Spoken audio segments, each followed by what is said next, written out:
This week, Fine Time is brought to you by In the Hunt, coming to you from Arcade Archives. In this 1993 arcade classic by Irem, you pilot a submarine, armed to the teeth, fighting through waves and waves of enemy submarines, while being careful to dodge attacks from above in these shallow waters. That's right, I said shallow waters, because you're not a fucking idiot. I mean, you wouldn't be so much of an idiot to dare take your rinky-dink submersible down to really unsafe depths to see a boat that sunk 100 years ago getting caught up in chasing ghosts at the bottom of the sea while simultaneously you becoming a ghost of your own? You would never, ever do such a thing, right? Arcade Archives in the Hunt, and available now wherever Arcade Archives games are sold. Let's start the show. Step into video game land. Welcome to Fine Time.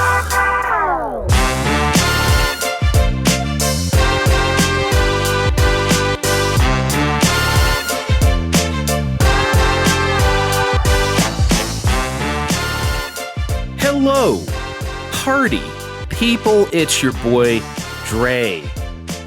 God damn it, it's Fine Time. I love Nintendo Direct shows. I tell you what. What do you feel, Steve? Have you ever played a Nintendo game, Steve? Oh, I dabble sometimes.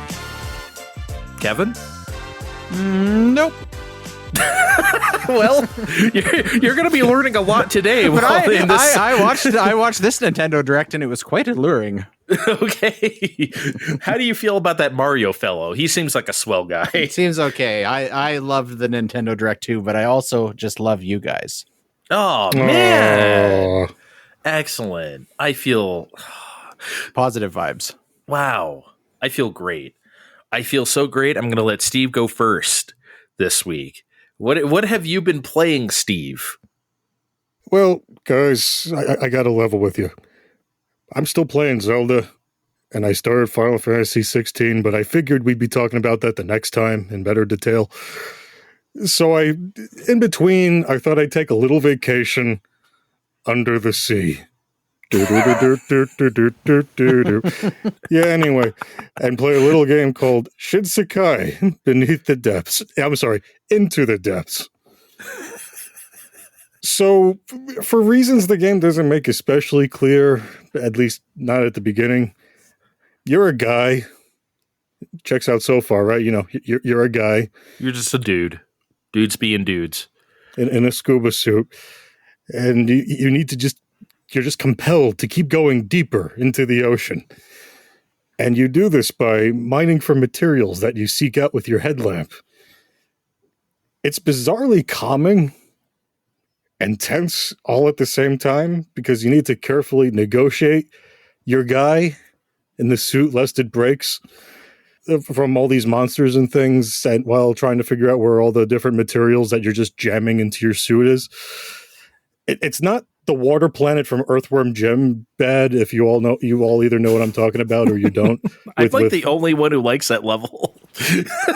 I'm sorry, Andre, but good music is not going to save you here with that. Wow, what a fucking... I mean, okay, you're right. I can't even... Okay, you're correct. Okay. You got me. It's not that bad, but you do need to propel yourself with air tanks that you find a curious amount of lying around a lot of the time. And if you're not careful with them, you do find yourself screwed as things start to crack and break, and then you're surrounded by things that may or may not belong in the ocean. I don't know. I'm not an expert. I've never been that deep. But an hour or so deep in, it's in the advertising, so I really couldn't call it a spoiler. They give you a sub. You'd think it would be hard to navigate and take years of training to use, but no, it turns out that by using either my Zelda Joy-Con or using one of my Pro Controllers when I had the TV for free use for a little bit, it was pretty easy to use and let my guy in and out into crevices the sub doesn't fit in, and even use the drill to bust up enemies in certain walls with this submarine drill. Truly a modern marvel of human engineering. I would have had so much more respect for you if you put the Joy-Con away and you got one of the cheap $40 Logitech controllers and wired it up to your Switch when you got the sub. That would have been incredible. I don't know, Kevin. I feel like using the stock input devices is best for these sort of situations, but I don't know. I'm not an expert. You're saying that the Logitech controller seemed like a bad idea somehow? I got no idea what you're even talking about, Kevin. I do have to ask this. Speaking of input, this was a game that came out like on Apple Arcade first before it was ported to Switch. Does it show any like mobile remnants? I guess is the best way to put it. I mean, it looks older than a game from 2020 does because, as you might remember, this did come out at like the dawn of the pandemic when we were all in our houses, and that was part of the Nintendo's, hey, we're all inside, us too, so have patience direct. And yeah, this does look a bit like a mobile game. There's no real denying that, but I mean, it feels fine to control and play, really. Okay, so I guess it's not, it's not like the port of East Memory of Celceta to PS4 where they still literally have like Vita touch buttons on the screen and shit like that. Oh no, you'd never know. I didn't even know this was on Apple Arcade until you told me. Although I did find it very strange that this was on Switch because, guys, the only reason I got this game right now is because it was on sale on Capcom's big sale 40th anniversary for only $10. And then I went on the, like, you know what? Is this on PS5 Royale with cheese? And I'm like, this isn't on PS5 at all or anything else. Okay, you're getting my $10 on Switch. And I guess it's a good time to ask, is this really an Andre or Kevin game? And that's a tough call. I mean, there's a lot of fun nooks and crannies to explore if you can take the pressure, but it's underwater. Andre hates underwater, and he hates lower frame rates. And I know that might be, I don't know if that's, I'm not too sensitive to that, so I didn't notice. It's also underwater, so I kind of wrote off anything weird to that. Here's the thing. Ever since it was shown, I've been interested in it. So like, I've always had my eye on this. I've always just been like, don't know if I really want to look at this on Switch. Although my only other option is my damn iPad, where I bet it won't run any better. So, well, I know how you are with water, and I'm telling you, the deeper and deeper you go in the water and withstand the pressure in the water, the nastier the things get. And I know you're not always the big advocate of that, so you tread with caution. As one of the best tweets I read in the last week said, "What's at the bottom of the ocean is none of my black ass business." End quote. And as much fun as I'd have, and would think, like, if this took place in a cave, this would be for Andre, but because it's underwater, it's definitely not. I would say it's not. And as for Kevin, I don't know how he'd take to navigate a guy so delicately. I mean, it is, and it's not delicate all at once. It's really tough to explain. You know, I'm not a real expert on nautical equipment, and I wouldn't dare to pretend I am just to say I did a thing. Could you imagine, you know, just buying shit and then going on a nautical expedition just to say you did that? I don't know what gives you the authority to tell me how delicately I can or cannot navigate a guy. Hey, it's $10 on Switch. I mean, it might still be $10 on Switch, Kevin, or however much that is in Canadian. I mean, you can navigate all the guys you want for $10. Yeah, I feel like my navigation skills would probably be just fine. Thank you very much. You know what? I had fun on my vacation. Hopefully, I'll finish Final Fantasy 16 and eventually soon. Me too. We're all playing Final Fantasy 16, folks, by the way. Of course we are. So maybe the show after this, we will all be done with such a game and we can really give you the goods. Hopefully, I don't know if it'll be spoiler free. Hopefully, I think we can. I think we have enough to talk about like the mechanics of it and just Final Fantasy 16-ness without going too deep in the story. So yeah, look forward to that. But for now, I need to talk about Street Fighter 6. It came out at the beginning of this month. Been playing it all month, off and on. There's been so much fucking games this month. Good God. And I decided to get like the Battle Network collection, so I've been mired in that too, besides Final Fantasy 16 and everything else. Like, good Lord. Anyway, I've been playing as much Street Fighter 6 as I can, which is quite a bit. And it's very hard for me to talk about fighting games without getting completely in the weeds. So you guys help me out, AMA me, whenever the fuck you feel like it, because to keep me from prattling on here.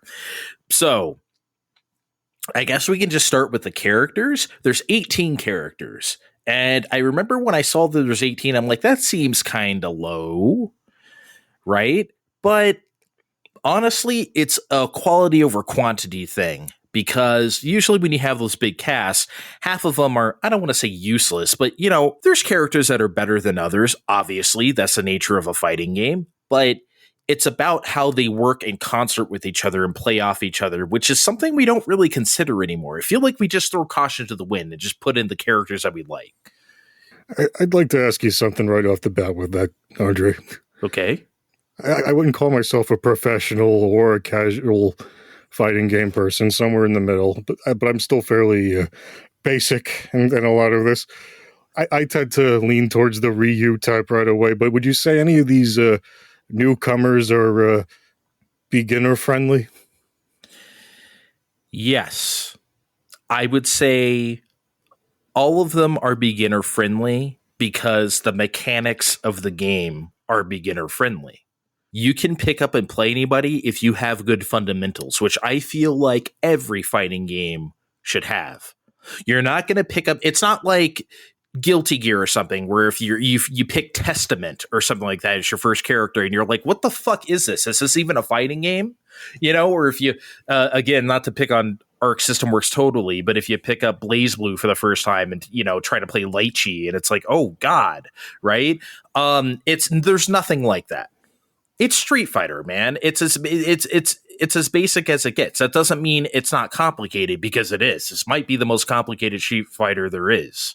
But to answer your question, no. I feel like no character is hard to get into. So I have a question as well. When you're talking about the, you know, starting out with 18 characters and quality versus quantity, obviously this has got better reception than Street Fighter V and kind of the legacy that had. But do you think that this runs any risk of turning eventually into that, you know, give us the money train long term, or do you think it's foundationally solid enough that there's really no risk of that? I think there is no risk of that. I think Capcom back then, it wasn't just Street Fighter V, it was Street Fighter versus Tekken, it was Marvel 3, it was Marvel versus Capcom Infinite. Like, all the games we were making had like horrendous DLC practices. I practically bought no fighting games during the PS4 era from Capcom or other people because everyone was trying to follow that model. Remember Dead or Alive 5 or 6 or whatever? They had like just crazy amounts of DLC, costumes, characters. They try to sell you everything a la carte, and it's like, no, we just want a fighting game. I think those days are over. They've learned their lesson. If that answers your question. But these newcomers, they might be the most welcome set of newcomers there has ever been. These guys slip right into the game in a way, not just in like the way they play, but in art style. This game has such a unified front as far as like art style and music and like whatever. Like Street Fighter 6 has such a personality to it, and these new characters, I think there's 6 new ones, fit this personality super well. So yeah, I mean, so you basically have the 8 returning World Warriors, the 8 classics. You have like a few from like Street Fighter 4 and 5, like Jury and Luke, I guess, was introduced at the end of Street Fighter V. They basically admitted Luke was like a test run for Street Fighter 6. It's like they were already making 6. It's like, oh, okay, let's just put him in Street Fighter 5. Introduce him to everybody in this last season as DLC, and sort of like a Trojan horse into 6, basically, because he's kind of like the main character. I mean, he's on the box, right? Smug ass. I know, right? Look at that face. Look at that face. Do you remember when they first showed the box art? I'm like, that's not going to be the art. And sure enough, it is. That fucking face. That Luke face. Anyway, the throwbacks in this game don't feel like retreads as they did in Street Fighter V. And I'll give you an example. When they brought E Honda into Street Fighter V, again, he was DLC. He was not part of the roster. God, that game was fucked up. When they brought him into Street Fighter V, they just used his bathhouse stage from Street Fighter 2, like exactly. They just recreated it exactly. It was so lazy. They didn't even like trick it up at all. It was just the bathhouse, as opposed to Street Fighter 6. So Blanca's in Street Fighter 6. They actually go back to the classic jungle with the snake wrapped around the tree. You guys know what I'm talking about? Yes. But it doesn't look like a retread. It looks so fucking cool now. And the snake moves. It's actually really creepy. It's cool. I'm just remembering a while back when they introduced Sagat and he got his very own trailer and it was like, oh shit. Complete with voice I can't replicate here. I'm like, and then they showed his level and it's like, oh, you're just using Thailand with the Buddha lion there again. That's fun for everyone. And his alternate costume is just the shorts from 2. Okay, I guess that's fun. Yeah, sort of. I mean, it's just like, come on, man.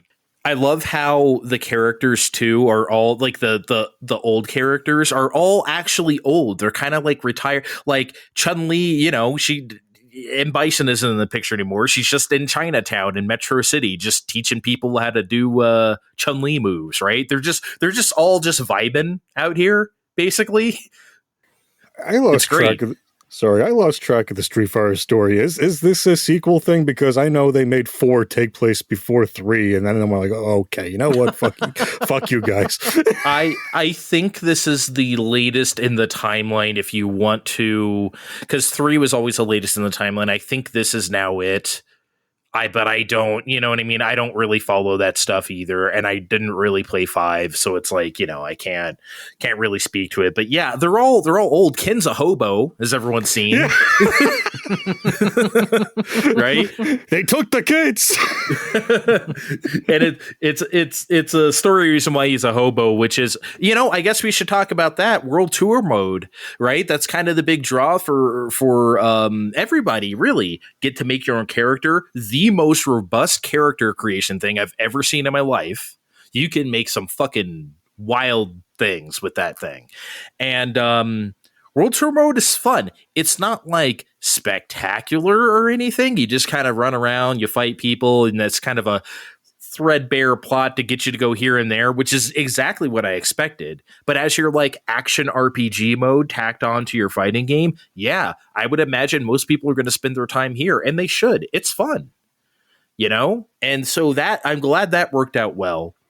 God, I got to get back to World Tour mode. I haven't done as nearly as much as I wanted. And you could like friend all the characters, like so you could like, I don't know, give them gifts. It's very Japanese RPG where you want to increase your affinity level with people.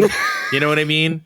So you just go to E Honda and give them like a, you know, oh, yes, I love this snack or something, and raise his affinity. And then I think once you get them to the highest affinity, you unlock their classic outfit. And if they're not a classic character, let's say they're a new character, you just unlock another outfit for them. So you give Blanca the perfume that's obviously meant for Chun-Li, and he just frowns. Okay, I didn't know Blanca could talk, by the way, until this game. He can like talk for real. So I thought they just went like, you know, like Big Man, where it just said like, oh, and then like parentheses says what he's saying. Because I feel like that's what they did in like Street Fighter Alpha 3, right? I don't know. I didn't know Blanca could like talk for realsies. Didn't Street Fighter 2 have an ending where he finds his mom? Oh, yeah, that's a Street Fighter 2. Mommy, literally, that's like the dumbest ending of all time. Go ahead. I didn't say it was good. Does World Tour have like a large overarching story, or is it just kind of like a series of set pieces to go through? There is a large overarching story. Okay. So that is fine. I'm not saying, again, I didn't expect this to be like a great story or anything. It just has to be enough to like keep you going through the game or whatever. But it's kind of goofy fun. You know, you see some characters from other Capcom games, I don't really want to spoil, that show up in this story mode. There's a lot of references, but they're not just that. It's really a story mode because, like I said, it takes place in Metro City. And Street Fighter and Final Fight have always been the same universe. right? So, but that wasn't really married in the fighting game side of it until Street Fighter Alpha.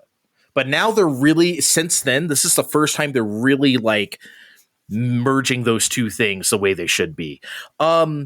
The graphics are pretty excellent. Obviously, this uses RE Engine, and I'm playing on PS5. No. Does it look like the upcoming Tekken 8? No. Yeah, it's also cross-gen. Okay, fine. Oh, I shouldn't say that. It's only on PS4. It is not on Xbone for some reason. We all know why. Yeah. But yeah, the wind poses, the backgrounds are excellent. Oh my God. I was looking at the Digital Foundry of comparing the PS5 and PS4 versions. There is like no people in the backgrounds on PS4. The Dawson stage doesn't even have the fucking elephants on PS4. It is barren. Why bother? Yeah, it's wild. Well, see, that's funny because, like, I remember looking at Street Fighter V back in the day, and I'm like, these backgrounds suck. It just seems like nothing's going on, you know? And now I know why. They just literally didn't have the power. I mean, I played a lot of Super Street Fighter 4 on 3DS, and yeah, those were static backgrounds, but that was largely so you could get the frame rate where it needed to be, and it was on a handheld. What's your excuse now? A decade later. This looks like cuts you would make for Switch, not PS4, but like, man. Just to talk about the actual mechanics as much as I can without getting too far in the weeds. What I really appreciate about fighting games, something I really like the most, is when a game gives you lots of options at once and a lot of things to consider. People call this the mental stack, if you will. Not everyone likes that term, but I like it because you can't account for everything someone can do. So there's mechanics without getting, again, too far in the weeds of stuff like drive impact, drive rush. You can parry. You can do all sorts of things to your opponent at any given time. You know, you think about it and it's like you get hit by stuff and it's like, oh man, you weren't even thinking that that your opponent was going to do that. Stuff that in other games that you would just easily block because, like, I don't know. One of the reasons why I don't like Guilty Gear Strive is because they took so much away from all the characters that they made it so simplified that it's so predictable. You know what every character is capable of at any moment because you damn well better play that particular way or that's it. And that makes the game really boring to me. I don't like Guilty Gear Strive. Street Fighter 6 has so much player agency and individuality. Me and Vin both play Ken. We do not play Ken the same at all. Like, he's trying to zone me out with a fireball too. Like, I'm telling you, when I fight another Ken, I straight up forget I have a fireball sometimes. I'm thinking about everything else that could possibly happen to me at any given moment. Think about what I just said. Street Fighter 2 was like Fireball Wars, right? and some other fighting games too. Like a lot of like Mortal Kombat games get that way, like Fireball heavy. I sometimes played Ken without throwing a fireball for like a couple rounds. That seems insane, right? But it's true in this game. There's just so much your character can do at any given point. And the mechanics, like I said, the mechanics do not trump the individuality. You can be good at the fundamentals, but the way you play the character along with those fundamentals is what makes the game really sing. I love playing Street Fighter 6 as a result. It was apparent to me just from the demo they put out a couple months ago that was going to be the case. It's just excellent. Yeah, I guess that's all I really have to say about Street Fighter 6, unless you guys have any more AMA. I think the game plays like a dream. Me and Vin we used two new characters. I was JP, the pimp cane looking guy. I'm sure you've seen him. and then he was Marissa, the Italian big bruiser lady, right? We played a bunch of matches in a row with those two characters, like 11 or 12 matches. We kept learning stuff each and every round, every second. There's so much to discover. It's like, oh shit, that works. Oh man, that goes through that. Oh wait, I can counter this with that. Oh wow, if I jump in on you in this, you can't do anything unless there's so much. And I haven't felt a fighting game has had that in like 20 years. Steve, have you ever played Capcom vs. SNK 2 by any chance? It's been years, but yes. Okay, but you know how the game has like 6 grooves, literally CAPSNK, and it's so fucking wild because depending on which one you pick, you could play. The possibilities are endless, right? I miss that game so much. Right. Street Fighter 6 doesn't have that, obviously, but it's that level of complexity without feeling overwhelming. That's the thing I want to stress. That someone like Kevin who doesn't play fighting games, what I'm saying probably sounds insane, but if you were to just get in there and do like the Street Fighter 2 moves that that works too. All that stuff is still there. It's just the layers of stuff they stack on top of that. That's what it is. It's all extra. And as you play the game more and more, you learn all that other stuff. All the other stuff still works. If you're Guile and you're an asshole and you sit there and crouch and do flash kick and sonic boom and zone them out, like that is still a thing. It's just all the other stuff too. Here's a question for you personally. Do you think when Tekken 55 comes out, is that going to make this obsolete? No, Tekken is a very different thing to me. But you'll still find yourself coming back to this. Yeah, I want to play Street Fighter 6. This might be in my permanent rotation, like just go back to every so often, like, hey, I feel like some Windjammers. Hey, I feel like some whatever, right? Any games that you go back to every so often. I'm not saying I'm going to play it all the time, but I don't know, maybe 5-6 times a year, I might just be like, hey, it's time to play Street Fighter 6. Yeah, I think that in itself is a pretty good endorsement. Yeah, shit, if there was a way to play Capcom, the aforementioned Capcom versus SNK 2 right now, that would be, you know what I mean? I'd be going back to that. It is one of those games. That's what the pedestal I'm going to put it on. Like I said, I'm not going to like rate it or anything because it's very hard for me to rate fighting games in that regard. But right now, this is like the best of the best. This is the best fighting game I played in.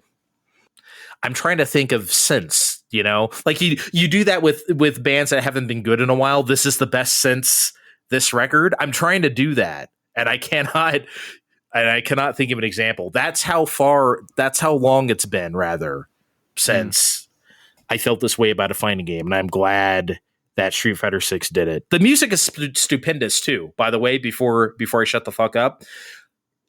Each stage has a theme, like before, but each character has a theme too. So when you play on a stage, you could hear your character's theme, their character's theme, or the stage theme, which is wild. This game has a boatload of music. They actually tweeted the other day that the soundtrack is going to go up on streaming services soon, which it's got to be like over 200 tracks. It's got to be, considering all the world tour, like incidental music and all that bullshit.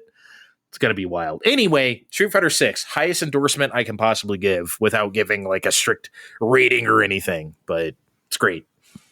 Hey, they sold that game to me a while ago, and I just have a quick question for Kevin before he goes. Yes, Kevin, not Andre. No, boy. Kevin, how many Street Fighter 2 moves do you know offhand? like that I could sit down and execute here. Yeah, we hand you the controller with Capcom Arcade Classic Street Fighter 2 The World Warrior. How many can you do right now? It's going to immediately turn into a lot of random button mashing. I never had any fighting games as a kid, so even Street Fighter 2 was like, throw it on for 15 minutes once in a while when the kids are down here and just like fucking mash buttons and see who gets like trapped in a corner and relentlessly dies. That's about what it is. The corner is scary as fuck in Street Fighter 6. You do not want to be in the corner because if you get you can get drive impacted into the corner and then wall splatted. And then the opponent has free reign to do whatever the fuck they want to you. It is scary as hell. Let me put it this way. So my daughter, this is probably like 2 years ago, so she was probably like 4 or 5 at the time, and she beat me in multiple matches, like just because whatever she was doing with the character she had chose, I did not know how to defend against, and I just like not a chance. Your 4-year-old daughter whooped your ass at Street Fighter 2. Is that what you're admitting right now? Multiple times. Do you remember what character you were? I don't. Oh my god! Can you at least do a charge move? Can you hold back and then like press forward and a button? Yeah, like if I like sit there and like fuck around with it for a little bit and figure out how to do it. Okay. But it's not a like in my head second nature. Can you thing select for sure. E Honda and push the punch button a bunch to do the 100-hand slap? I can. There's I no can mashes. probably get away with that. There's no mashes in Street Fighter 6. They're all commands now. You do a quarter circle back and a punch now to do a 100-hand slap, or the same thing with a kick to do like Chun-Li's lightning kicks. There's no more mashing in Street Fighter. Yeah, there's no mashing. It's weird, right? I thought that it works though. I like it. But I don't know. I was used to the mash. So like the first time I picked E-Han, I was like, well, then how do I? Oh, you have to actually. Okay. Yeah. Mashing's gone. Steve seems upset about this. No, you know what? It'll probably make the controller live a little longer. And the arcade machine. Not that we do that anymore, but anyway, yeah. Okay, I'll shut the fuck up about Street Fighter 6. But all right, Kevin, you were not here when we talked about Tears of the Kingdom, but let's get your thoughts on this, and we can kind of chime in too. I was on a Tibetan mountain with a monk learning the secret of life when you guys were discussing this last time. But you were on a mountain with Dulcim learning his moves. Yes. No, were there elephants? Am I going to expose that I wasn't actually in Tibet if I say yes or no? We'll keep it. There was woolly mammoths. Ooh. I did find time in between my soul searching to play Tears of the Kingdom as well. Generally, when I do my now playing, I save my overall summary until the end, but I felt compelled this time to start with my overall summary. So I want to talk a little bit about kind of what my expectations were going into this. I've talked before about Breath of the Wild was really profound for me. And I've said before, that was my favorite game as an adult. And if I'm honest with myself, that may have been my favorite game of all time. So going into this, I had this expectation that I knew I was going to greatly enjoy it. But there was no way I was going to be able to like recapture that experience I got with Breath of the Wild, where it was, it felt like revolutionary because I wasn't expecting it to be more of the same, but it wasn't going to have that profound impact on me. I did go on like severe media blackout for this. I didn't watch like the one-off direct for it. I didn't watch any of the teasers or any of that stuff. So I knew very little. I had seen the one clip of like the one vehicle driving through the plains, but I didn't know about the building or anything like that. Anyways, what I wound up finding was I was wrong about it in that sense, where I actually did have that kind of profound experience again. I think the game fundamentally changes the formula so much that it's obviously building on Breath of the Wild, but it's functionally different in a number of ways. I hate making these like broad, wild statements, because I remember when I said that God of War Ragnarok had my favorite combat of all time, you guys were like, really? Like, just fucking take it easy. No, I mean, look. Tears of the Kingdom may be my favorite game. I can't really describe how much I like truly enjoyed playing this game. So I don't want to retread too much of what you guys had went over before, but I want to hit on a few points. You guys had talked about, thank God Nintendo can still keep some things under their hat, and I just want to echo that. Like I said, I went on severe media blackout, so I certainly didn't know about the depths on this game, and to the point where to continue to keep this extremely spoiler free, I won't say when, but there is a part during the main story when you have to go down to the depths. I didn't realize at that point still that was an entire different section of the game, or for hours after getting out of that, I was just like, wow, there's like a huge like dark area down here. This almost doesn't make a lot of sense. Like, why do they have this much area where I can't see anything? It seemed a little strange and redundant at the time. But did it not tip you off that it had its own map? You know what I mean? It really didn't. Yeah. Okay. And I mean, I'm sure at that point, that's when it actually shows up as like a third layer from the sky. I don't know. It took me hours after to find out. So early on, I got attacked by the hands. And so anytime I seen any red on the ground, I was like, nope, fuck that. I'm not even going close to it. So I was probably like... Go ahead. So I was probably, a good 40 hours in before I even wound up actually getting down to the depths in any meaningful way. Geez, that's a long time. I ran away like a bitch. I just want to admit that. Whenever I saw hands, I just noped out immediately. Bye. I'm not dealing with that. Good bye. Oh no, I was brave as fuck my first time, and then like almost all my broken weapons later, I'm like, okay, maybe I'm not supposed to fight the hands. Nah, goodbye. Does anybody know, and we don't even need to share it, is there like a good way to fight the gloom hands? Because my go-to thing anytime I actually had to was go through like 30 bomb arrows just to like continue shooting bomb arrows until they were gone. I'm assuming it'd be tied to the master sword, but I never tried it. I think I had to fight one time, and I just used I used some bombs, but I also used God, I forget. I remember I was trapped in a room where I had to fight it, and I forget what I did. It was hell, though. I did not like doing it. But you got to be aggressive because otherwise the fucking hands start coming back, and it gets intense. It's like, here are your 14 broken hearts on your meter here, asshole. Like, okay, like, did you remember to make the Sunderland porridge, asshole? Yeah, Jesus Christ.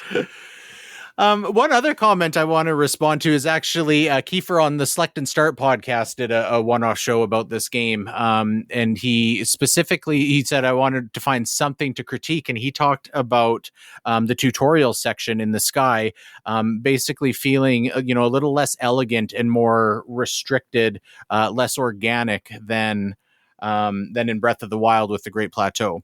I understand the reasoning behind that criticism, but I think, my takeaway when I played through the tutorial of Tears of the Kingdom, I had this great aha moment. And so it was after the third shrine that I had went to, and it's up high on the south end of that island, and I could not figure out how to get down and back across to where you initially start. And that was probably the most stuck I have got in that game yet.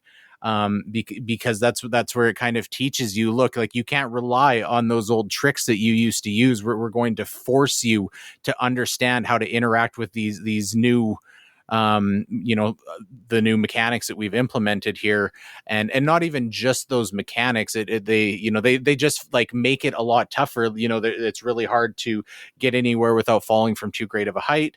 All of a sudden you don't have access to the mine carts that you had to take you up there. The water is cold everywhere. Like, it's pretty gnarly up there.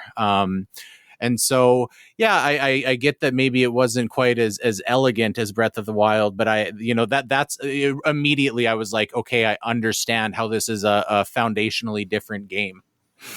They also needed, and this was my rebuttal to Steve on that episode, they also needed to teach people how to use the fucking Ultra Hand. That is not going to come easy to everybody. You have to drill that in. Even so, for us, maybe that came a little more natural. It's like, okay, I get it, but I get why Nintendo did what they did. For people who are not good at that kind of thing, they needed to just be like, hey, this is how the game is going to play. These are the things you absolutely need to do. So they needed to make sure on that island you absolutely did those things. Mm-hmm. They couldn't let you just run amok. And it gave me this like great sense of feeling uneasy because, it's been a while since I played Breath of the Wild, but I still thought, at least I know what I'm doing here. I'm certainly not going to get stuck on the tutorial. That being said, I look back on that tutorial incredibly fondly, my first few hours with that game. It's a greatly designed area, just like from a level design perspective. Mm-hmm. Like, whenever you go up there again for any various number of reasons, like, it's like, wow, this is a really just nice, that it was almost designed like a dungeon practically. Mm-hmm. Even aesthetically, and I just overall the sky, I really like that kind of like, golden bright blue water. Mm-hmm. The like miney type things that they've got going on there. They've really got a like specific motif that they did with the sky that I felt was executed really well. Did it? This is kind of random because I don't know where else I'm going to say this. Did it? Obviously, the frame rate isn't perfect, but I thought it was funny that, and I think Digital Foundry said that their double buffering it, because like when you do the Ultraman, sometimes it hard drops to specifically 20 frames a second. It doesn't fluctuate. It just hard drops to 20. Like it just all of a sudden turns into Ocarina of Time. Like it's funny, but I thought that was a good solution.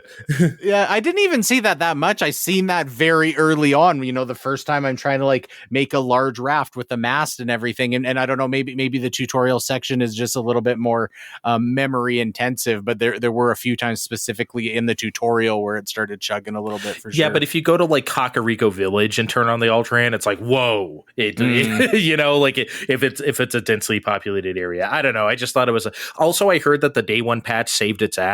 I heard that the majority of the game ran like really shittily like that. Oh, but the day one patch like actually like really saved it. Anyway, go on. I had an idea I kept coming back to as I was playing this, and I wanted to get both of your opinions on it. I feel like that there were a number of times where they were purposefully designing puzzles in this game that there truly was no solution. You know, there was no like ideal solution they had built that puzzle around. It's not like, you know, we're going to build this puzzle, this is the way it's designed to be beat. You know, you have this giant sandbox where you can beat it in other ways other than how it's been designed. But I actually think that they didn't, you know, they were so confident in the mechanics and the design that they just knew that they could give you interesting situations and you're going to figure it out somehow. There's not a primary way of figuring it out. Is that, did you guys get that sense? I did when I did the Fire Temple, because I feel like that place is like very freeform, and I think they did expect you to not do what they. Okay, I'll put it this way: to answer your question, yes and no. I think they do have an ultimate solution. They did have something in mind, but they also accounted for people not doing that. So I think the answer is both.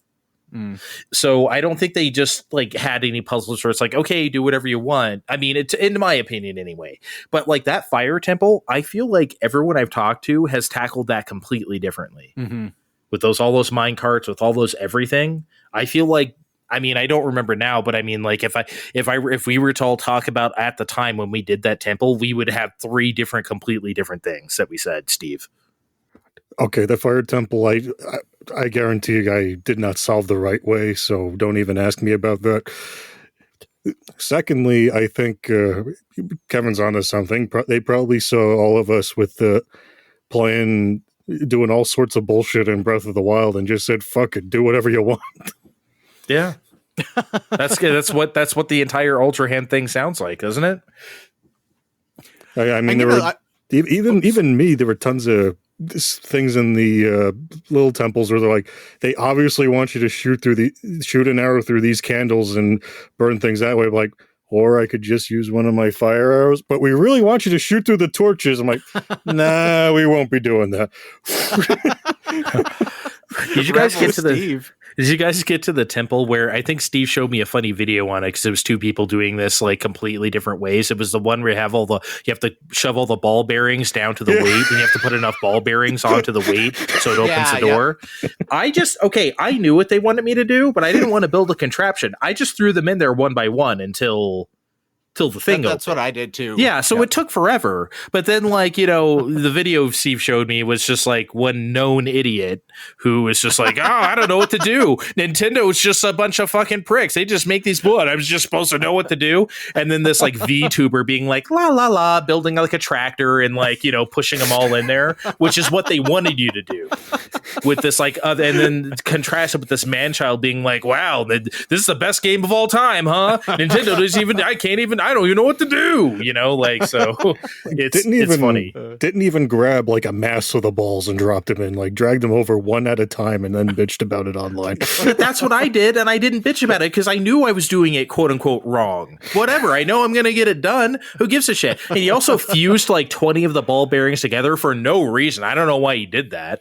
And then try to go under like a gate, right? So you couldn't like put a whole bunch at the same time. Right, but he fused a bunch together and then tried to put it on the weight. And I'm like, dude, you could just whatever. What an idiot. Anyway, I love that we all have different stories about this kind of thing. You know, that's kind of the fun of the game. Yeah, specifically, so that idea about them not having a designated answer to these puzzles. I'll be intentionally vague here, but later on in the story, there's a section that's in the depths where you have to do 4 things. You know what, you guys know what I'm talking about? Yes. And the puzzles there seemed very intentionally where they're not all the time, but there were definitely things where I thought I don't think that there's a designated way to do this puzzle. There was definitely one of those where I'm like, I know I'm not supposed to be doing this, but this is the way I'm going to get this done. I definitely felt that sometimes there, for sure. Yeah. And even further on that idea kind of free form, and Breath of the Wild did this as well. But I love how this game gives me such a sense that I'm like really like having my own individual experience, and I'm telling my own stories. And not only that, I had even so after I quote unquote finished the game, I've still got this like mental checklist of criteria that for me I feel like is needs to be achieved to like finish with the game. And these aren't things that are like outstanding tasks on the quest list. These are just things that I like have in my head that I would like to see achieved. And I think that's so hard to not only give you the tools to do that, but the incentive to want to do that. So yeah, I really like that. I've previously said that I wanted to see temples come back, and I slightly criticized the divine beasts of Breath of the Wild. We kind of got halfway there here. Definitely the design of the temples here is, it's not like one large puzzle. Obviously there's no individual item you get out of this. I was totally fine with what they did here. They didn't change the mechanics as much as how this is handled, but the theme of how they did this, especially so the one in the desert. I almost like, and all of the, they make them like hard to get to where they're like feel very isolated. And it almost feels like they've got like their own like spooky lore around them or something. It almost reminded me of how I felt as a kid playing Link to the Past, in like the later dungeons in the Dark World where, it feels like, I've got to somewhere where I'm like almost not supposed to be. So thematically, I really like that about the temples in this game. I wanted to respond to Andre's criticisms about the combat, which I mostly do agree with. I certainly don't think for the most part the combat is far from revolutionary, and especially getting the shield out to block attacks I had significant problems with, and I just felt like it just genuinely wasn't working. I just used two-handed weapons because I did not like using the shield at all, honestly. That's something I didn't mention when we were talking about it, but yeah.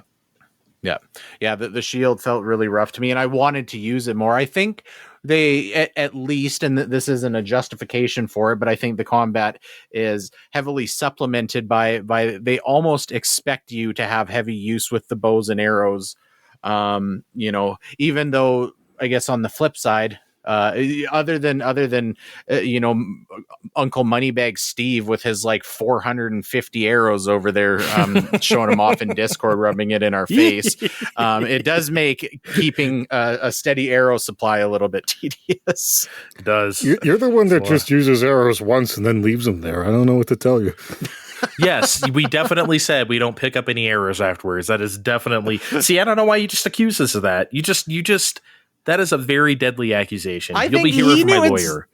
He knew exactly what he was doing. He put a clip in the Discord and had, the context had nothing to do with how many arrows he had, but he put that clip in there to be like, look at how many arrows I have. Do you fucking cheap bastards have this many arrows? I guarantee you don't. Oh yeah. It's he like probably... where people make TikToks of like, on Instagram of like, oh, here's what I made for dinner. And they're really just showing off their baller ass kitchen or something in their fucking mansion or whatever, like that's what they're doing. Yeah. Super humble brag, Steve. Thanks. He probably spent like 3 hours just going around collecting arrows just so he could be like, of all the shit there is to find in Tears of the Kingdom, I'm spending my time going around looking for arrows. Basic bitch arrows. Anyways, I do want to defend the Z targeting, because I know when you guys talked about this, you picked on the Z targeting a little bit. I know it's technically dated. I still feel like the Z targeting is a fairly elegant solution to the problem as far as being able to strafe, jump forward and backwards, lunge. I don't know. The Z targeting to me still feels good. So that was one thing that I disagreed with. Well, it'll just have to be what it is, I guess. But yeah. Mm-hmm.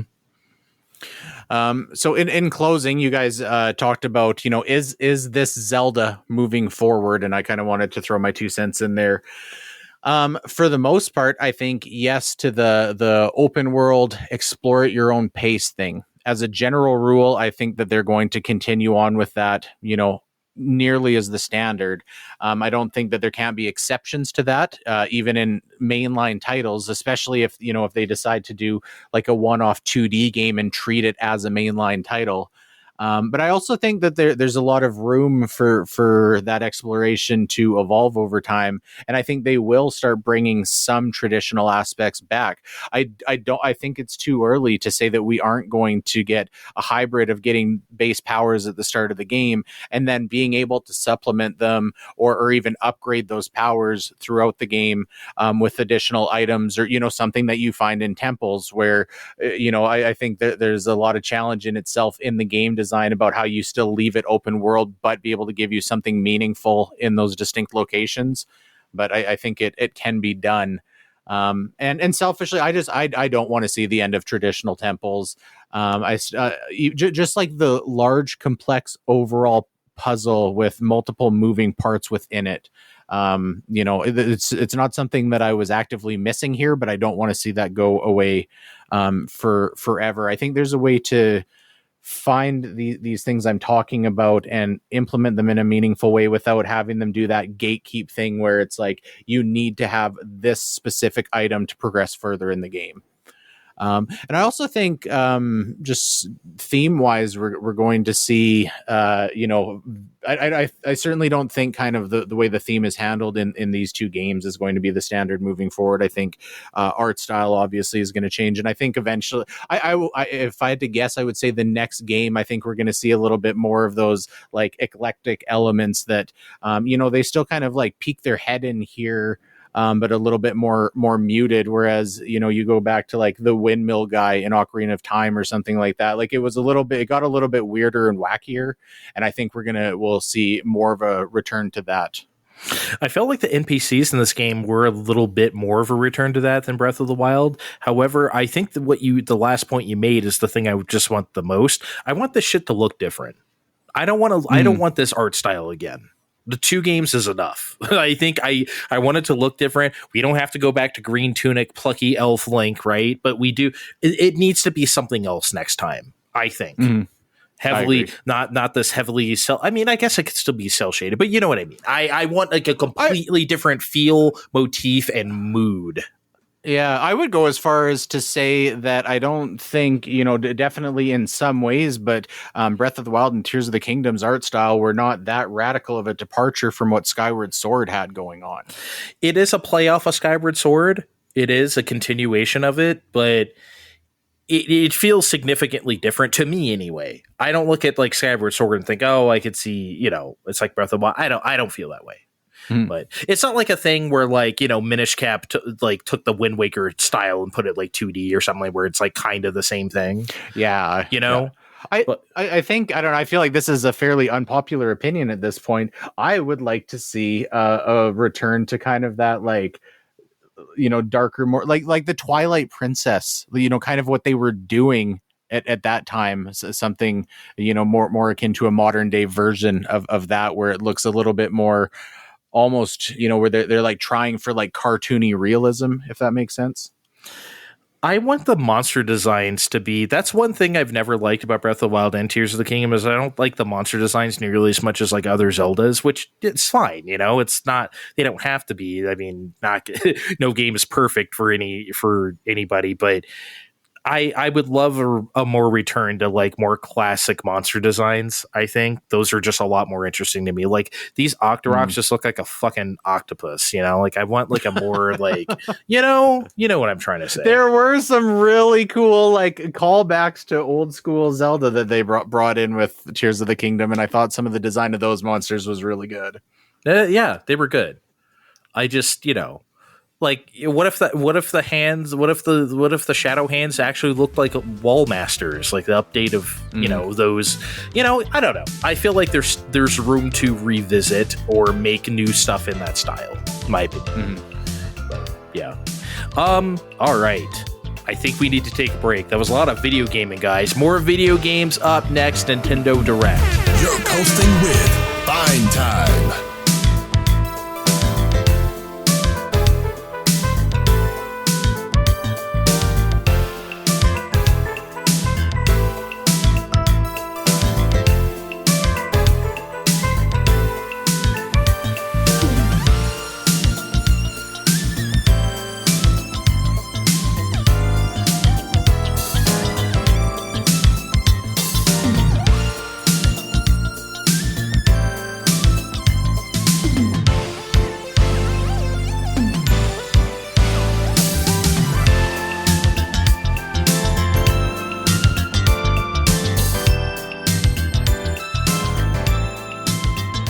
We are back. We are here to Nintendo Direct. I don't know why I made that a verb. We are here for some directing.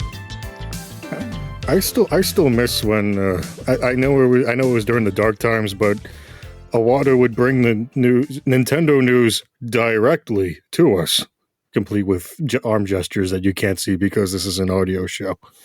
Yeah, but the Nintendo news he wanted to bring directly to us was like, here's a new update for Fire Emblem Awakening. We're going to talk about it for 20 minutes. And then I just said it was the dark times. Hey, we're making the next Mario Kart. We can't tell you what it is yet. Okay, bye. It almost comes off like Andre has some disdain for Nintendo in the pre-Switch era. You're making that sound like my whole life. No, just from 2010-ish to 16. That's all. It's a long block of time. Oh, it was a long block of time. It sure was. Man, it was a weird time actually, because it's like Nintendo was shit. Xbox, LOL, right? So I basically just played Vita and PS4 for 6 years, man. It was You never had a twinge though of I miss Nintendo in my loins a little bit. I did, but I knew they weren't that person right now. They were going through some stuff and they had to spend some time. I never actually thought they'd come back to me until I saw I never thought we could reconcile our relationship, Steve. Okay? Don't laugh at me in couples therapy. Until October 16, when they showed that Switch reveal commercial. I was like, oh, I'm sold. They're back in. They're back. They are fucking back. And now we are several directs past that. Now we had one last week, which was a very critical one because we really didn't know what was happening with Nintendo at this point. We had to really... we knew Pikmin 4 was happening, and that was it, guys. Now we know a lot more. But unfortunately, we have to start with Pokemon, Steve. Unfortunate my ass. Well, it's a little unfortunate because Pokemon Scarlet and Violet Treasure of Area Zero DLC got more details. And it's still scheduled for fall and winter of this year. The Poke Pals will cover. Don't worry.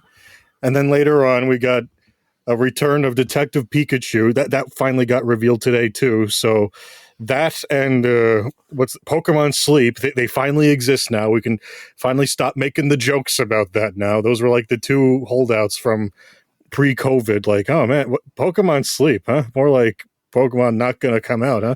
I never worried about Pokemon Sleep. I always thought that was still going to be a thing. I honestly thought it was that it ended up being Pokemon. It just quietly became Pokemon Smile with the app where they had you brush your teeth. You don't sleep in Pokemon Smile. I forgot Pokemon Smile. Holy shit, that's a thing. Yeah, it sure is. Both of those things are. Yeah. Anyway, Detective Pikachu's coming out in October, and that's really leading me to ask, guys, there's no Pokemon Presents this summer. I kind of missed that summer break where. We get, hello, I'm from Pokemon, and let's have some news about the Pokemon Bakery game. Uh-oh, Mewtwo's mad. I must kill all the people. Let's give him a cake. I love cake. before they end up leading up to, real news about something that might have been Area Zero DLC and Return of Detective Pikachu. I am that is my Pokemon quota for today. I'm done. Thank you, Steve. Pull off stage with a hook. There's something off about the graphics in Detective Pikachu, right? Like, I'm not the only one who noticed this. I actually think the 3DS game looks better. Like, maybe it's a shading techniques, or it just doesn't look right. I don't know. I guess it could not be final graphics. I mean, it probably isn't, but it looks flat compared to the 3DS game. Am I crazy for thinking this, Kevin? Well, I mean, the 3DS game was in 3D. Well, besides that, though, I just really like if you compare just flat ass screenshots on the interwebs. I feel like, am I wrong? Okay, I guess. No, sorry. I thought that the sassy comment was all I had. Sorry. Sorry, I'm sitting on flat for a second here. Kevin, God damn it. Can we play fake Digital Foundry for 2 seconds, please? Just 2 seconds. Okay. What's wrong with the Return of Detective Pikachu's Never graphics? Never fucking mind. Let's talk about the next thing. God damn it. Do you really want to talk about the next thing? Because it's Palia, the free-to-play adventure sim.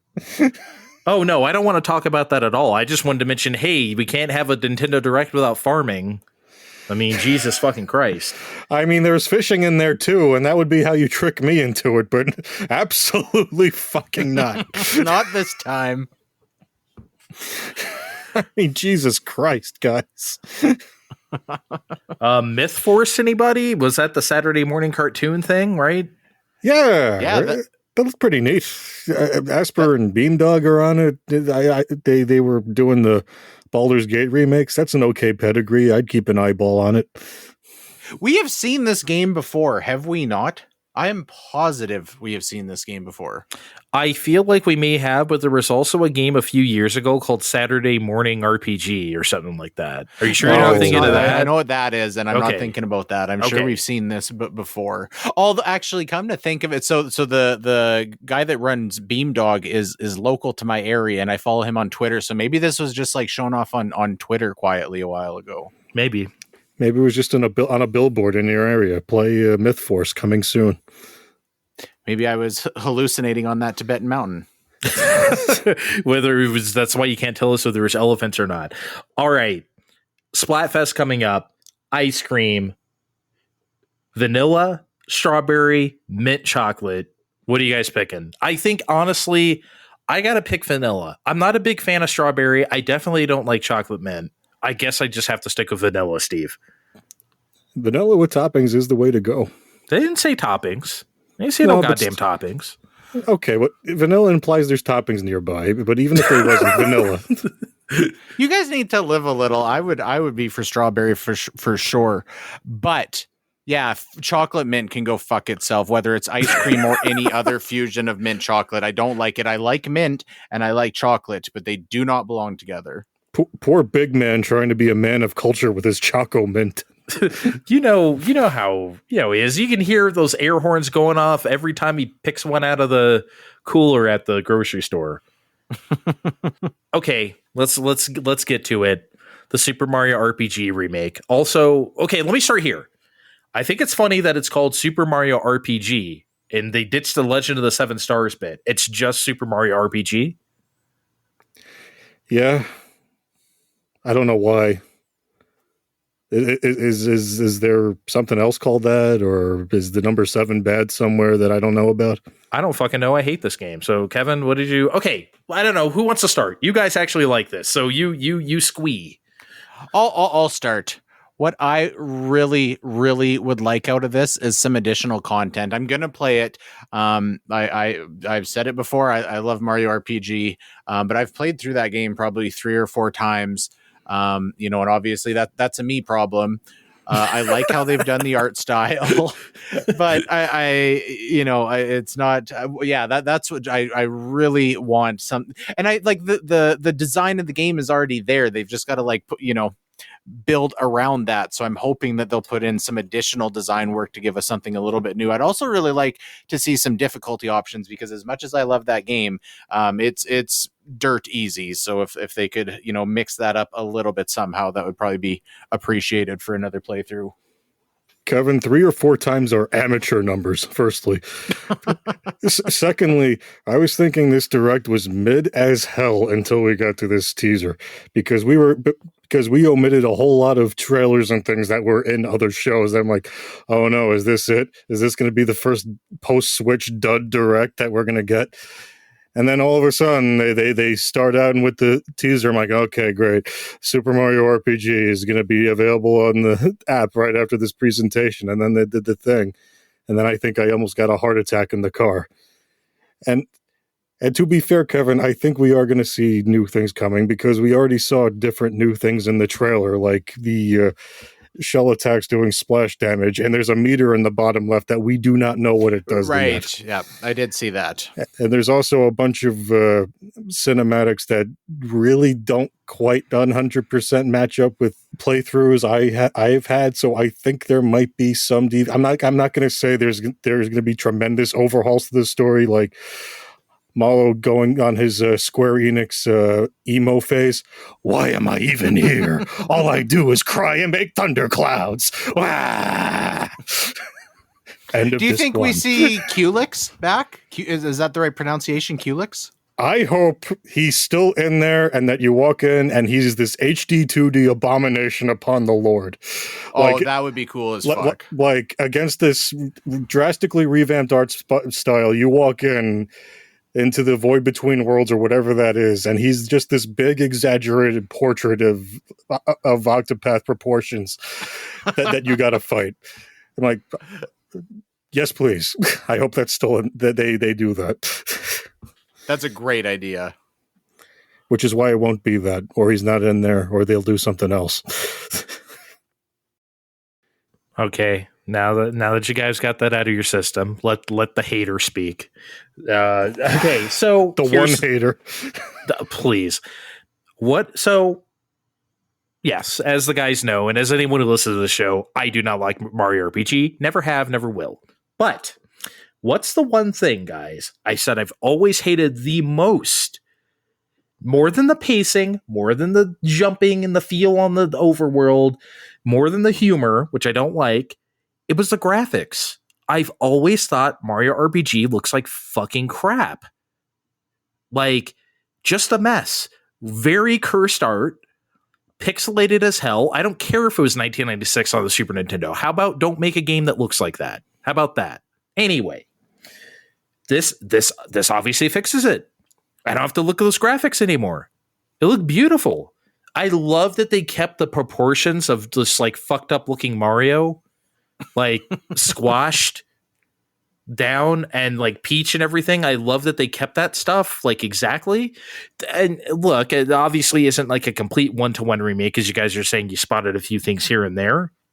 So it's not totally going to be Link's Awakening 2019. Not that there's anything wrong with that, but I love the simple style. I love that it's 60 frames a second. I'm a little interested. It does look cool. It does. Like, I'm trying to throw my bias out the window now. Will the game play anything like I hope? Probably not. It's probably going to play like 95% the same as before. But I still don't think I'll play this, at least not for like $60 US. But it looks cool. There, I said something nice about Mario RPG for the first time in my life. Can please clap. Did it hurt? Did it hurt? A little bit. Okay. So also though, immediately after this, there was a teaser for a Peach game. What the fuck was that? What even genre was that? It didn't look like a platform. Obviously. Shut the fuck up. You know we don't say that word on that. I'm bleeping that out. It looked like a weird adventure game. Right? Can anybody venture a guess? Steve, what was that? I have a guess, and I'm sure it's very, very wrong. We got this weird star thing that's following her around. I think we're in for a faux point-and-click adventure with Peach. See, that's what it looked like, but it's also the year of our Lord 2023, so I don't think they're making a game like that. I would love that. I mean, they could. I'm sure they'll make a Control better than one. But Control better than what? Oh, I'm just thinking Telltale did those a handful of the very mid Monkey Island games, and they did not necessarily control the best. Oh, I forgot they. Well, do you really control them? Don't you just kind of like point? Yes and no. I think here you're going to have some more agency with Peach. Imagine Peach the Telltale game. That'd be like that'd be insane. Ignore Toad. Everyone noticed that. I do think you're off. If I had to guess, I would say my guess would be more of like a hybrid, platformer 2D adventure game. Except we saw her do none of that. I think they would have shown her do some of that. Yeah, but we didn't. We seen like 10 seconds of this game. I don't know. Yeah, but it was weird that they decided to show that though. What's her star friend doing?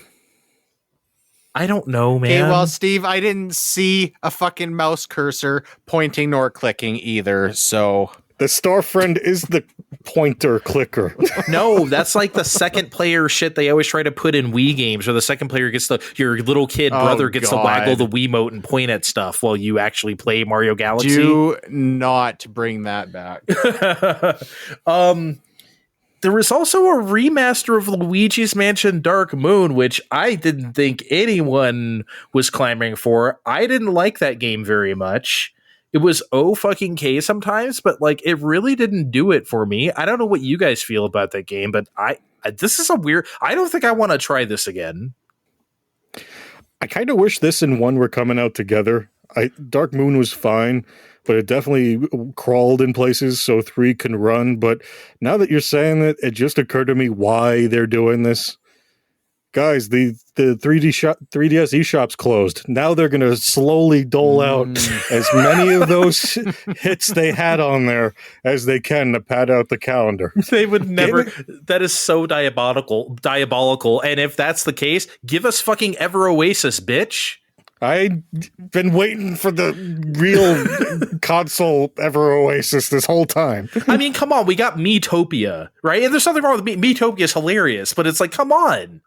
I was pretty ho-hum on Dark Moon as well. I didn't wind up finishing it.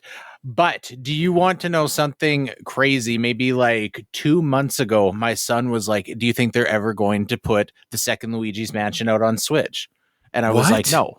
Why would they do that? What a prophet. I don't know. It was just like a fucking random question that he brought up. You need to get that kid into like, wow, that is amazing. Yeah. He really said that. He said that. Wow. Yeah, not that long ago.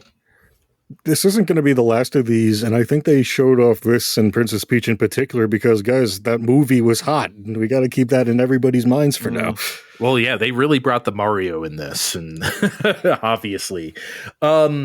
Okay, so they showed a Batman Arkham trilogy for Switch, and like, I have no idea why anyone would play this. Look, if you only have a Switch, and God bless you, this is probably a good deal for you then. But if you have any other system,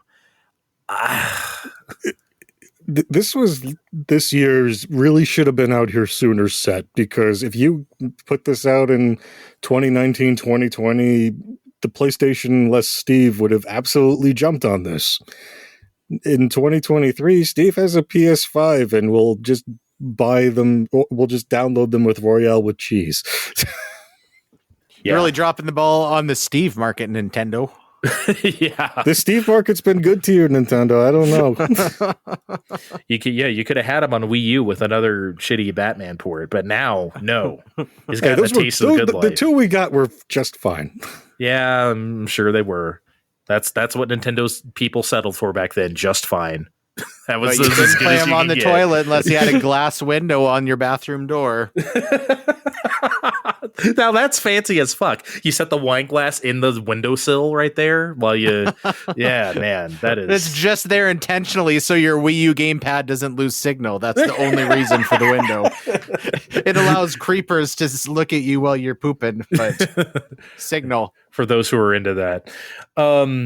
I don't know. Was there anything in the sizzle reel fun? I guess like manic mechanics. Look at what like Overcooked, but a garage. I guess that was kind of neat. But It looked okay, but I was kind of hoping they'd just call the game Classy Chassis, like the guy who was talking about in the lead up. Classy Chassis. I do like it. I mean, I'd buy that game.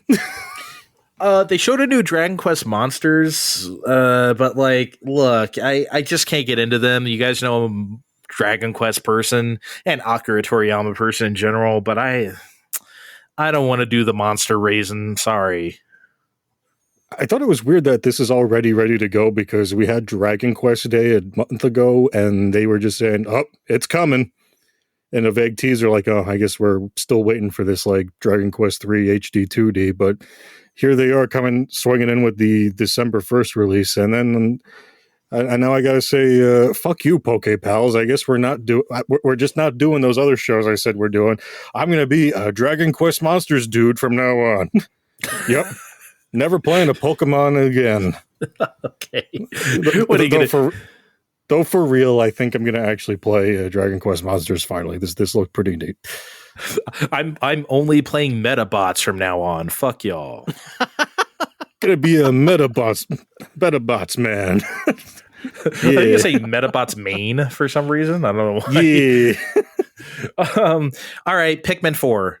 Who wants to start? I really Steve, what did you you got anything insightful to say here? Okay, I was already sold on the game, but I recall you saying, "Oh, I need to see more. I'm not sold on this game yet." Well, we got 5 minutes of them selling us the game. Are you sold on the game yet, Andre?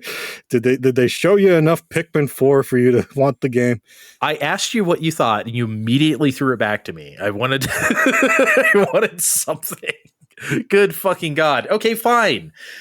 Yeah, they did. Okay, like what? I'll just to recap. I really like Pikmin 3, but it was definitely my least favorite of the three. Just because it felt like more Pikmin.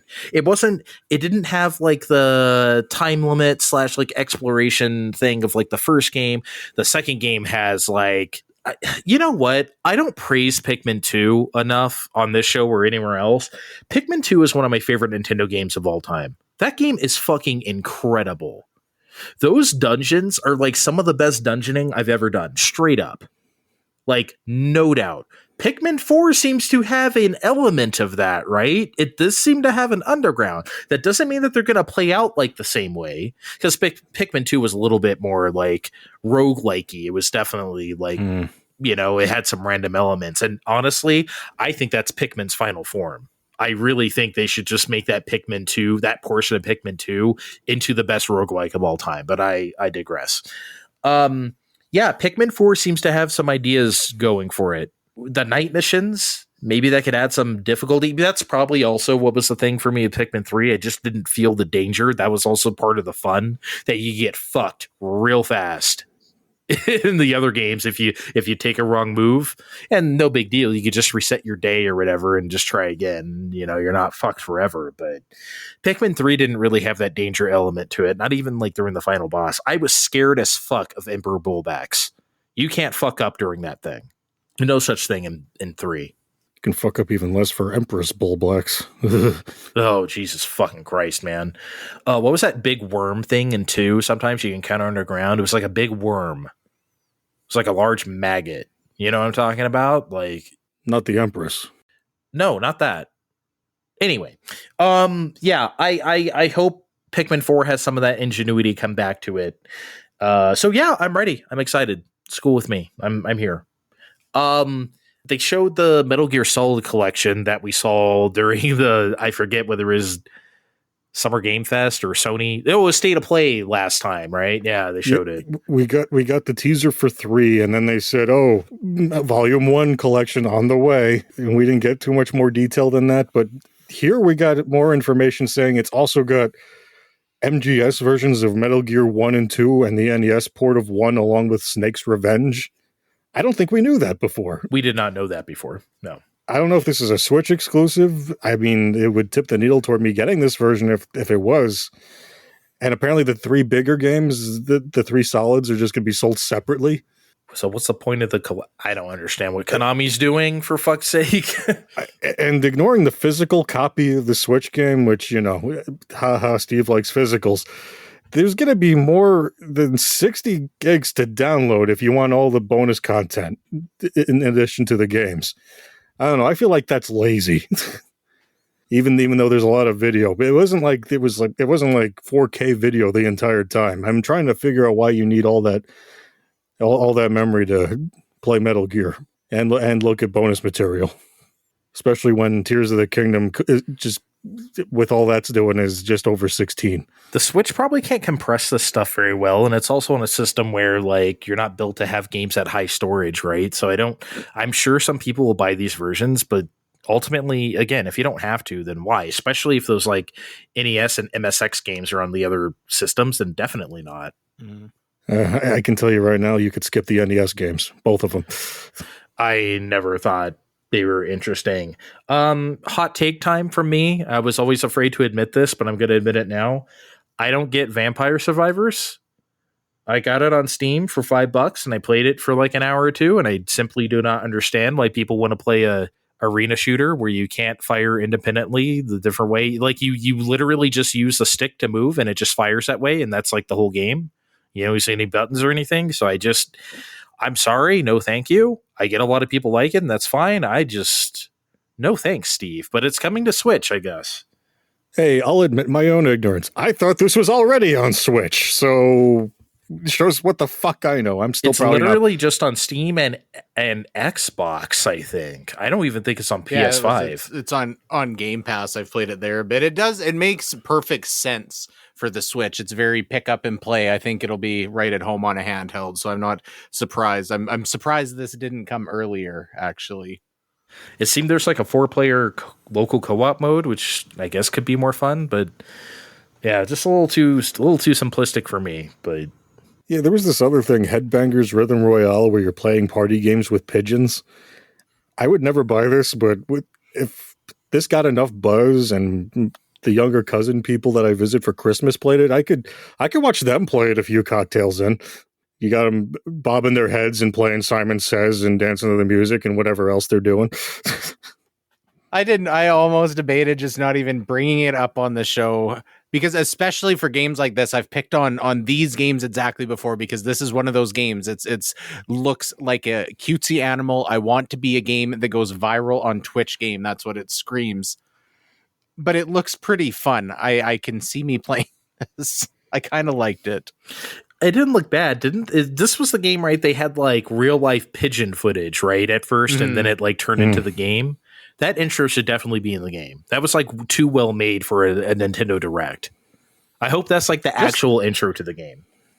Just the rhythm games themselves look pretty well designed, I thought. I don't know. I dig it. Okay, let's talk. And by let's, I mean me and Steve talk about Penny's Big Breakaway. Because, man, that was crazy. That looked incredible. That literally looked like the Genesis-y like color palette and like character design, something that would be on Genesis specifically in 3D.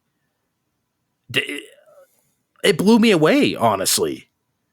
It really did. It really looked like it was running really well. And then we found out why, like halfway through, from the team who behind Sonic Mania. I'm like, okay, this is what they were working on and not the other thing. Okay. I'll keep an eye on this. I kind of want this now. Yeah. It's so commendable, because I bitch about so many indie games that try to do this kind of thing and get it so fucking wrong. I bitch about it all the time. And this game is nailing it visually. So if it has gameplay to match, and just looking at it, it looks like it does. It looks slightly Sonic-y. I mean, we saw like the physics, right? It went up that one ramp and it just kind of went woo, and it's like, oh, that's Sonic, right? But it also didn't look like, what's it called? The furry, not Freedom Planet. It didn't really look like it played like that. Those are good games, by the way. I'm not trying to dunk on them, but this looks like way better than that. This honestly looks really special. This has potential to be like it, I don't know how else to say it. Penny's Big Breakaway, that is on my radar for fucking sure. Until a month before it comes out, and it comes out that Yuji Naka was consulting on it from prison. You guys are going to be all bummed out. You know what? That's fine, because like as long as he doesn't make games anymore, he just consults on them. That's good. I don't want him to just actually be hands-on. He got a shiny 100 yen coin for his services from Entire bag of ass smuggled cigarettes. That will get him 1/2 a credit of but I was going to make a joke about the Sonic the Hedgehog arcade game, and I forget what it's called. The one with the trackball. You guys don't know what I'm talking about. Anyway. I do, but I don't know the name. Okay. It may have just been Sonic. That's not Sega Sonic, is it?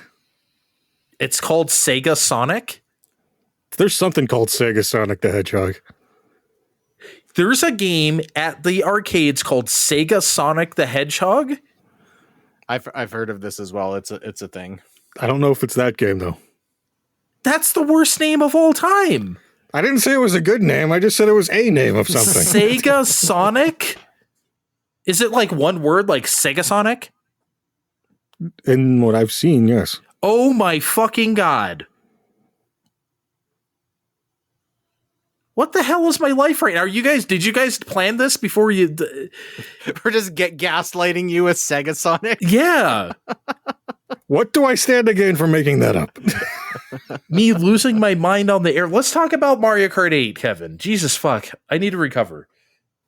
So, yeah, we've got Petey Piranha, Wiggler, and Kamek coming as racers, which that's totally fine. I was kind of hoping they were going to get a little bit wackier with the booster course pass characters. And as I was typing that out, it's called the Booster Pass. And they just announced Mario RPG. They could have put Booster in as a racer. That would have been great. Anyways, the characters... What's Booster? that? There is a character called Booster in Mario RPG. He's a weird Viking fellow who lives alone. Oh, the curse. That's the most cursed character of all with the beard. Oh, yeah. Lord. That is the stuff of nightmares. God, I hate guy. that. Okay, sure. Which is why he needs to be in the next right alongside Mario RPG's release. They could just, judging by the looks of it, they could just plop his character model from that game into this and it would be fine. It would have been perfect. Yeah. But anyways, I'm not too off put about the racers anyways, because I thought that bathroom course looked fucking incredible. Mm-hmm. It did.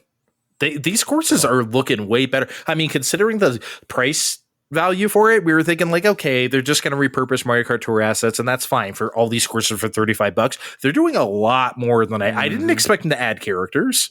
I never thought they would.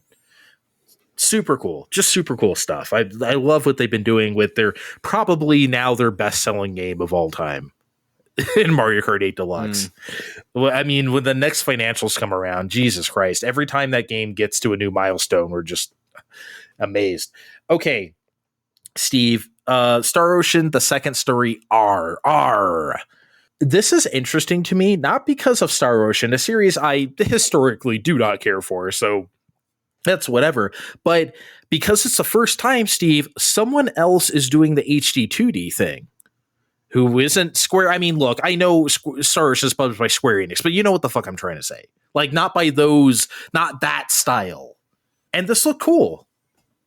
This really does. And yes, I know I have the hard-on for HD 2D, but other people are allowed to take a stab at it. Even the game I forget the name of right now that's coming out imminently that Kevin's looking forward to. Kevin, what's the name of that game? Sea of Stars. Sea of Stars. Yeah, people are allowed to take a guess. Not everything needs to be the super hard-edged 3D stuff. This looks pretty cool, and I should really play the one I have already. I'm more inclined to give it a shot. I think. Star Ocean 2 in particular just put me right to bed. I thought that game was so boring, so I don't think I'm going to play this one. Although if I do play this, if I get suckered into it, I ain't playing it on Switch because I ain't playing those battles at 30 frames a second. No, thank you, sir. I will be buying the PS5. Thank you. buying the PS5. He's buying a whole PS5 just to play Star Yeah, Ocean. only Star Ocean 2, so I don't have to, sully my current PS5 with Star Ocean. No. That's the good PS5. That's the Star Ocean PS5. That's you don't the want to Star touch Ocean. that one. That's the Star Ocean and Resident Evil 4 PS5. Guys, I never thought, and we talked about this game a little bit not too long ago. I never thought they would directly follow up WarioWare Smooth Moves with, what is this, MarioWare Move It, it's called? Yo, man, they're actually doing like a legit sequel to that idea, which Kevin, I never thought. We all think highly of Smooth Moves around here, so yes, love Smooth Moves. I can't wait to play this. And that being said, you know what? We like shit on some things for pushing it too hard with the annualized franchises. I would play a new WarioWare game in some form every year. That being said, oh yeah, I was just gonna say WarioWare is one of that other than Mario Kart that my sister will play, and I think Smooth Moves might be her favorite one.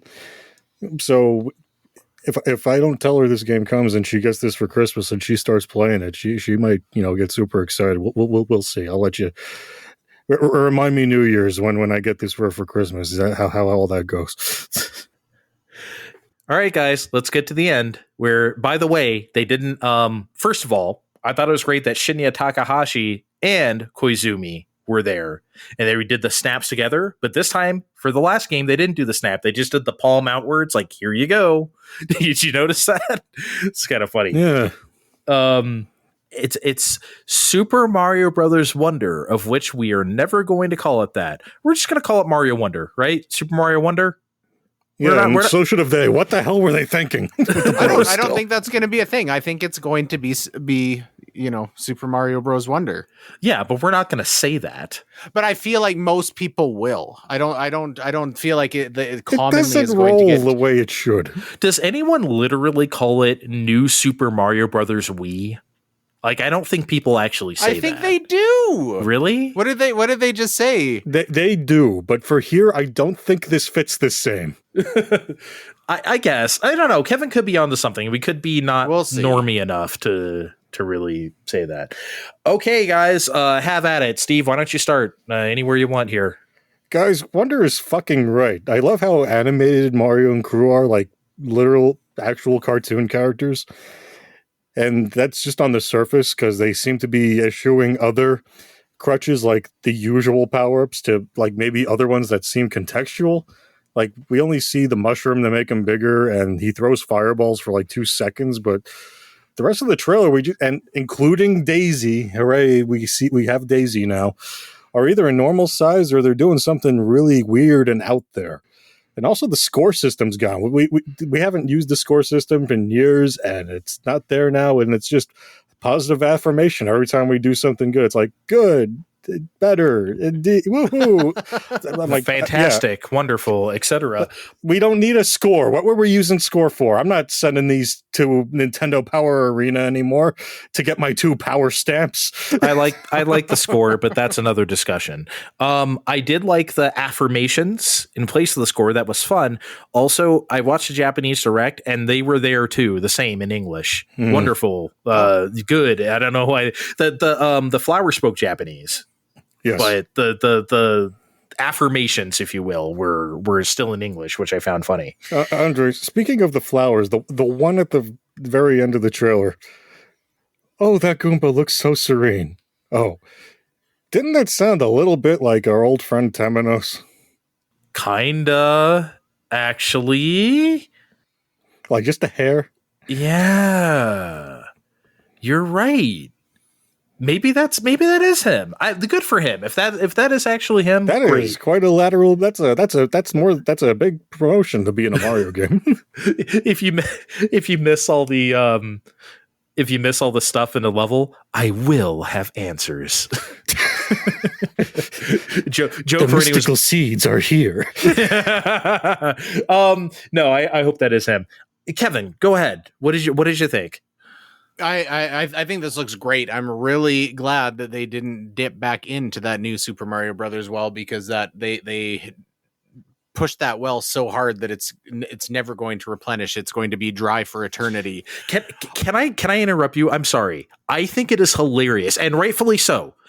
I think it is hilarious that we are so fucking sick of new Super Mario Brothers, and there hasn't been one for 11 years.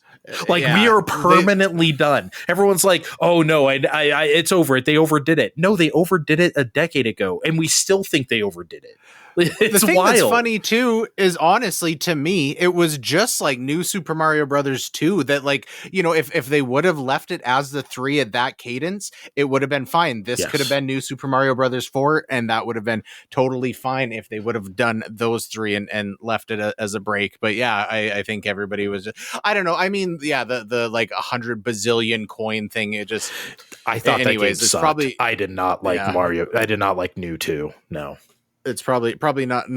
I won't prattle on too long about it, but I feel, to be honest, and I think I'm the only one, I think I'm going to take a little bit to warm up to the kind of these character animations, especially when Mario's running. He got that little frown. It just seemed a little off brand. I don't think it's bad. I think just personally, it seems like they're, you know, even like kind of the way Mario looked in the Mario movie, they're getting a little bit more comfortable in like expanding, you know, the Mario aesthetic guidebook or whatever, so I need to just get on level with that. One thing I have learned on Fine Time is that you have a very, very hard-coded specific idea of what Mario is. Like, you are an absolutist on this, which is Mario is exuding a personality and Kevin doesn't like it. I've got a complex and I don't like change, but I can get on board with this. Everything else looks great. I love how, you know, colorful and wacky it is. The only thing I'm a little bit hesitant, and I do not think this is going to happen. I just want to make sure it doesn't. You know, they really push the, like, you know, all of a sudden everything's going to go crazy and it's going to be a one-off thing that I think that's great. I don't want them to push that stuff so hard that the spectacle of it overshadows the platforming. I still want this to be, you know, deep down a solid platformer underneath. But I do think they're riding way too high on the Mario movie success to fuck this up at all. So I think it's going to be great. Yeah. I think, well, I mean, what you were saying about New Super Mario Brothers, the fact that Mario Maker even happened because they were building an in-house editor to make more New Super Mario Brothers levels, because that's how generic they were. You could just build them with a level editor, right? And again, I'm not shitting. I actually think New Super Mario Brothers U is excellent. I do. I love that game. But like, yeah, you can also overdo it. But the fact that it was like they were making level editor for them to make future ones, which they didn't make, thankfully, kind of says all there is to say about that. Mario Wonder looks a lot more interesting than that. The music sounded stupendous. I know everyone likes to shit on like New Super Mario Brothers music, and I don't. I actually like the music in those games, but that's another discussion. But the music in this sounded appropriate and different, and not just different from New Super Mario Brothers, but just different for Mario. It was great. I'm not totally sold on the talking flower yet. I think I'll warm up to it, but I will. You know how I feel about chitty chatter sometimes in games, but that's just a personal thing. I think that's there for the kids who aren't familiar with platformers. Yeah, but if he says more Temenos things, I might be good. I don't know. Maybe you could turn off the flower if you want. Oh yeah, did you guys catch when Shinya Takahashi said "Wonder"? It like echoed Super Mario Brothers Wonder. It was good. Okay. Like, is this the best direct we've ever covered on Fine Time? Because I kind of think it is, Kevin. I think it is too. But counter, I think in recent memory, the gold standard has been the E3 2021 direct. And, you know, we're kind of taking this as an E3 time direct. Does it match or exceed E3 2021? I thought maybe it's just because of I don't know. I thought 18 was kind of better than 21, just because of, like, I just love that Sakurai did all these crazy granular details on Super Smash Brothers Ultimate, and we just sat there for 30 minutes and watched it. Oh, look, Ike has a different voice when he used this outfit. That's amazing, right? Like, we ate it up. You know what I mean? That was like full palm in your hand. I have a mental block because I like think of my entire existence as like pre and post COVID times now. So I think in recent memory, that's my marker is like post COVID. I will say this was a very important direct for them, and they met the challenge because, like I said, we didn't really know anything past Pikmin 4. And now we know a lot. We know a lot. And which kind of brings me to my next question. Steve, is there any doubt that Nintendo is basically in full maintenance mode while they get their shit together for the next system? Because look, we have a lot of remakes. We're doing a Mario, not New Super Mario Brothers, but a 2D Mario. We're making a Peach game that's probably been sitting around for a while. And then maintenance mode sounds like a pejorative, but honestly, I don't mean it that way. They're really keeping, let's just throw everything we have to keep it going. No, maintenance mode is a good term for it because Nintendo's usually bad at maintenance mode. Yes. Historically terrible at maintenance mode. Mm-hmm. If this is maintenance mode for something that's going to be announced soonish, then this is good because you're riding the momentum of the Mario movie. You're showing us, hey guys, we got the more Marios coming, and we got the Mario RPG. There's Mario RPG. And the DLC is still coming later in the year for different things. We still don't know what the rest of that Splatoon 3 single player campaign looks like. They're doing all right, I think. This is doing fine. I tend to agree, Kevin. Maintenance mode. I mean, it really does feel like it. There's got to be a new system next year at this rate. Oh yeah, I think for sure, and yeah, I think we're doing just fine for the rest of the year. I'm not sitting here, lamenting the remaining years of my Switch by any stretch of the imagination. Yeah, 2006 for GameCube, man. Look, you had a Chibi Robo, you had Odama, but if you weren't interested in those, good. You had Batten Kite's Origins as well, but good fucking luck to you if you want anything else. I guess there's also Twilight Princess. Then you got Twilight Princess pried out of your God. cold, dead hands and thrust into the rich kid hands of the new fresh Wii owners where you got fucking trash for 20 days. I'm sorry, child. Buy a new system. Oh, I was playing catch up in 2006, but salty. Anyway. But wait, there is more. Let's not let the sleeper news pass by here. I'm sure most people missed it because it came out a day before the Direct, but the highlight of the entire E3 2023 season was the Everybody 1-2 Switch video that they put on YouTube. If you have zero interest in Everybody 1-2 Switch, go and watch this video. It's 3 minutes long, and this is a modern masterpiece of filmmaking. It is exceptional. Just go watch it. I feel so strongly about it. I don't want to present any spoilers for this for anybody who hasn't seen it themselves. Kevin is correct. You've got to watch this, guys. If you haven't seen it, go to YouTube. Everybody 1-2 Switch. It is ridiculous. Just from the thumbnail, you're going to be like, what? And then it gets stupider from there. Well, guys, I think we're just going to call it here. Sorry for the weird format today of just the 2 acts. But, let's just get out of here. Nintendo Direct. What else do we need to say other than that? All right. Fine Time Podcast on Twitter. Find us there. Look in the description of this podcast to find all our names on social media. See you next time. Bye.